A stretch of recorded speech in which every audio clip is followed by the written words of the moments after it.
Hit Radio, l'essentiel de l'actualité. Justice Totoum. Bienvenue au flash d'information sur Hit Radio. Crise anglophone, environ 22 personnes ont été tuées le week-end lors d'un affrontement entre l'armée et un groupe de criminels dans le nord-ouest du Cameroun. Il s'agit d'un groupe de terroristes signalés dans un hôtel à Menka. À la suite des affrontements, plusieurs armes et munitions ont été saisies.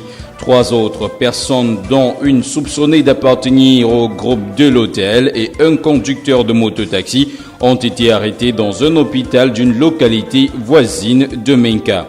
En santé à présent, 3 agents de l'hôpital du district d'Edea sont suspendus pour 3 mois pour cause d'insubordination et état d'ivresse. La sanction, qui a une incidence sur leur salaire, est le produit de la décision signée du directeur de l'hôpital d'Edea.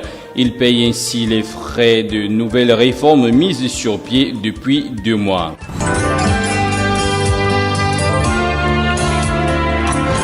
L'actualité internationale. En Libye, la situation reste compliquée sur la tenue des élections législatives et présidentielles. Une conférence internationale est organisée ce mardi sous l'égide des Nations Unies et à l'initiative du président français Emmanuel Macron. L'objectif étant de créer des conditions d'une sortie de crise en responsabilisant tous les acteurs nationaux et internationaux. Selon l'Élysée, pour y arriver, de nombreux acteurs ont été invités.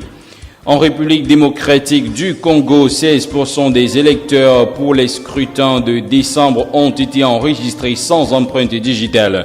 C'est l'une des principales anomalies révélées par l'audit du fichier électoral congolais réalisé par l'Organisation internationale de la francophonie. La question fait réagir les acteurs politiques congolais. Si la majorité présidentielle relativise, l'opposition veut en savoir davantage. Rendez-vous dans une vingtaine de minutes pour la suite de l'information.